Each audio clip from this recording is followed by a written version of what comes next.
Hello students, मैं Nishu classes में आपका स्वागत करती हूँ। आज का हमारा टॉपिक है लाइंस एंड एंगल, रेखाएं और कोण। इसके जो कुछ वीडियोस हैं मैं पहले आपको बता चुकी हूँ, आज उसके आगे का पार्ट है। एनसीईआरटी बुक का ये 6.2 है आपके पास। इससे पहले जो मैंने वीडियो बताया था आपको, उसमें मैंने आपको पैरेलल लाइन्स और ट्रांसवर्सल के बारे में बताया था, समांतर रेखा और तिर्यक रेखा के बारे में बताया था, कौन कौन से एंगल इक्वल होते हैं, क्या क्या उनके नाम होते हैं वो बताया था, और उन्हीं का यूज़ हमें इन एक्सरसाइज में करना है। तो देखिए कैसे करना है, अब आपको आज मैं ये बता रही हूँ। जैसे आपके पास में देखिए एक्सरसाइज में एक क्वेश्चन है, यहाँ पे एक डायग्राम दिया है, एक फिगर दिया है, find the value of x and y. आपको इस एंगल एक्स और वाई की क्या निकालनी है, आपको वैल्यू निकालनी है। साथ में ये भी प्रूफ करना है कि show that A B parallel C D, A B parallel C D. देखिए मैं आपको फिर से बोलती हूँ, अगर आपको ये सारी चीज़ें आसानी से करनी है तो आपको जो मैं बेसिक बताती हूँ पहले उन्हें ध्यान देना होगा। अगर मैंने पैरेलल लाइंस बताई है उसमें कौन कौन से एंगल इक्वल होते हैं, क्या क्या उनके नाम होते हैं, अगर आपको वो याद होंगे तब ये आपको बहुत ईजी लगेंगे, और अगर आपको ये याद नहीं होंगे तो थोड़ी सी प्रॉब्लम हो सकती है आपको। तो इसलिए पहले आप उनको बिल्कुल अच्छे से दिमाग में बिठा लें, तब उसके बाद आप इन क्वेश्चंस को करें। अब देखिए यहाँ पे जैसे हम स्टार्ट करते हैं, आपके पास में क्या कहा है कि आपको एक्स और वाई की वैल्यू फाइंड आउट करनी है। ठीक है, तो देखिए सबसे पहले हम यहाँ से आते हैं। हम क्या देख रहे हैं, यहाँ एक 50 का एंगल बन रहा है और यहाँ पे एक्स है, ये एक लाइन है। तो हमें पता है अगर एक लाइन है तो उस पर जो टोटल एंगल बनता है वह 180 बनता है। तो हम क्या कर सकते हैं, अगर 180 में से हम 50 माइनस कर दें तो हमारे एक्स की वैल्यू आ जाएगी। तो हमने वही किया। देखिए ये प्लस ये इज इक्वल टू 180, ये एंगल प्लस ये angle is equal to 180, because क्या है आपके पास ये आर एस या पी क्यू आपके पास एक लाइन है। तो उससे जो आपके एक्स की वैल्यू आ गई वो कितनी आ गई, 130। बहुत इजी है।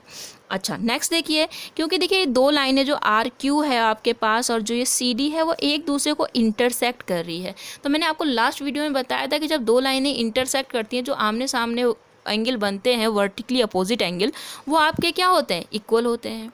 तो उस हिसाब से y की वैल्यू कितनी आ गई, बिकॉज कितनी आ गई 130। क्यों, क्योंकि ये वर्टिकली अपोजिट एंगल होते हैं, अपोजिट एंगल्स होते हैं। आपको समझ में आ गया होगा। तो इससे आप क्या देख रहे हैं कि देखिए x की वैल्यू भी 130 आ गई और y की वैल्यू भी कितनी आ गई आपके पास, 130।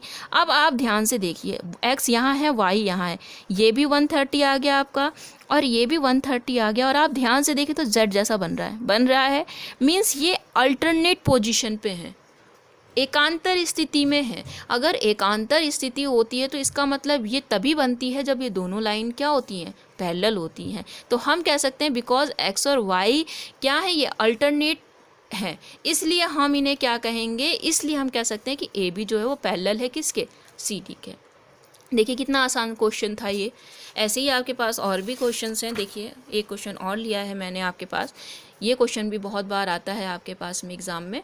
आपके पास फिगर में दिखा रखा है E P Q parallel S T. देखिए ये लाइन थी, ये पी क्यू थी आपके पास, ये एस टी थी, ये दोनों लाइन इन्होंने कहा पैरेलल हैं।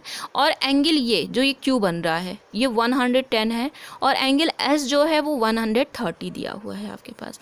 और उसने आपसे ये आर मतलब क्यू आर एस ये एंगल आपसे पूछा है कि इस एंगल की वैल्यू क्या होगी, ये आपको बताना है। तो देखिए यहाँ पे हम कैसे करेंगे, इसको करने के लिए हमें छोटा सा कंस्ट्रक्शन करना पड़ेगा। वो कंस्ट्रक्शन क्या है, आप एक लाइन यहाँ से ड्रॉ करेंगे जो कि इनके और इसके पैरेलल है। अब ये दोनों आपस में पैरेलल हैं, तो अगर जो भी लाइन आप किसी भी एक लाइन के पैरेलल करोगे तो वो ऑटोमेटिकली इसके भी पैरेलल हो जाएगी। तो मैंने क्या काम किया, हमने एक लाइन ड्रॉ करी पी क्यू के parallel, A B line draw करी जो किसके पैरेलल है, इस पी क्यू के पैरेलल है। ठीक है, अब हम स्टार्ट करते हैं। अगर ये लाइन इसके पैरेलल है तो और ये लाइन इन्हें देखिए कट कर रही है, मतलब ये ट्रांसवर्सल हो गई। तो जब ट्रांसवर्सल हो गई तो आपको पता है यहाँ देखिए एक एंगल ये बन रहा है, एक एंगल ये बन रहा है, तो ये दोनों ही एंगल का जो सम होता है वो 180 होता है। क्यों, क्योंकि ये इंटीरियर एंगल होते हैं सेम साइड में, सेम साइड में जो इंटीरियर एंगल होते हैं उनका सम कितना होता है, 180। लास्ट वीडियो बताया है मैंने आपको। तो उस हिसाब से ये प्लस ये इज इक्वल टू 180 हो गया। और जब आप 180 में से 110 माइनस करेंगे तो ये वाला जो आपका आ गया, ये कितना आ गया आपका, 70 डिग्री आ गया। ठीक है, फर्स्ट आपको समझ में आ गया। सिमिलरली आपको पता है ये और ये भी पैरेलल लाइन्स हैं और ये ट्रांसवर्सल लाइन है, तो यहाँ पे भी इस एंगल का और इसका जो सम होगा वो 180 होगा। तो 180 में से जब आप 130 को माइनस करेंगे तो यहाँ 50 आ गया और ये 50 जो है ये वाला एंगल हो जाएगा। ठीक है, अब आप देखिए ये ध्यान से, क्योंकि ये एक लाइन है और यहाँ पे जो टोटल एंगल बन रहा होगा यहाँ से लेके यहाँ तक वो कितना होगा, 180 होगा। तो 180 में से अगर हम 70 + 50 को ऐड करके माइनस कर दें तो आपका जो आएगा वो एंगल आ जाएगा। और जो हमने यहाँ देखा 70 + थीटा + 50 = 180, तो यहाँ से आपका कितना आ गया, 60। मतलब इसकी वैल्यू कितनी आ गई आपके पास, 60 डिग्री आ गई है आपके पास। बहुत ईजी है, आसानी से आप कर सकते हैं। ठीक है, एक क्वेश्चन और लिया है मैंने, वो भी देख लेते हैं और उसके बाद आप खुद ट्राई करिएगा। फिर अगली एक्सरसाइज के लिए हम कुछ रूल पढ़ेंगे और अगली एक्सरसाइज हम करेंगे। अगर आप साथ साथ चलते रहेंगे तो आपके लिए कुछ भी कठिन नहीं होगा, लेकिन अगर आप नहीं ध्यान देंगे तो फिर आपके लिए सारी चीज़ें ही प्रॉब्लम करेंगी, सभी कठिन हो जाएंगे। देखिए यहाँ पे क्या है, आपके पास एक फिगर है जिसमें ए बी पैरेलल आपके पास सी डी दिया हुआ है। ये पूरी लाइन इस लाइन के पैरेलल है। ठीक है, और एंगल, ये जो छोटा सा एंगल दिख रहा है आपको इधर, ये 50 है, ए पी क्यू, ये जो ऐसा बन रहा है। और पी आर डी जो है, पी आर डी मतलब ये वाला एंगल है, ये 127 डिग्री है। Find value x and y, आपको एक्स और वाई की क्या निकालनी है, वैल्यू। देखिए बहुत ही इजी क्वेश्चन है, बिकॉज वो कह रहा है कि ये लाइन इसके पैरेलल है, तो ये लाइन पैरेलल है, तो ये जब यहाँ पे ऐसे है तो मीन्स ये ट्रांसवर्सल लाइन होगी।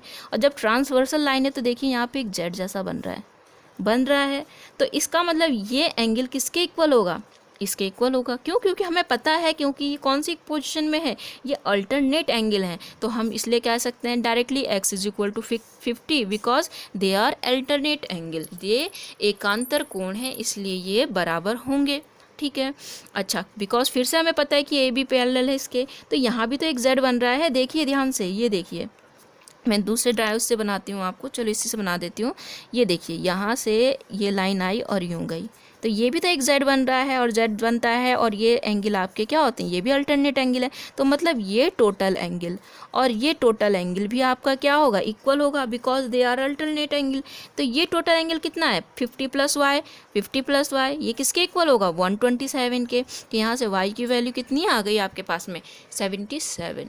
देखिए कितनी आसानी से आपके क्वेश्चन सॉल्व हो रहे हैं, और बहुत ही आसान क्वेश्चन होते हैं। बस आपको थोड़ा सा याद रखना पड़ेगा कि भाई कौन से अल्टरनेट एंगल हैं, कौन से वन साइडेड बन रहे हैं, तो कौन से, मतलब सारे एंगल्स के बारे में अगर आपको नॉलेज होगी तो आप इन क्वेश्चंस को बहुत ईजिली सॉल्व कर लेंगे। देखिए इनमें गलती भी नहीं होती, क्योंकि इनमें कैलकुलेशन बहुत ज़्यादा नहीं होती, बस आपको माइंड में थोड़ी सी बातें याद रखनी होती हैं।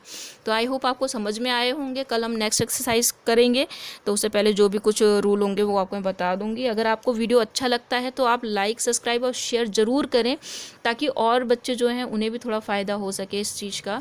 और अगर कोई भी क्वेश्चन आपको दिक्कत करता है तो आप मैसेज करके पूछ सकते हैं आप। Thank you.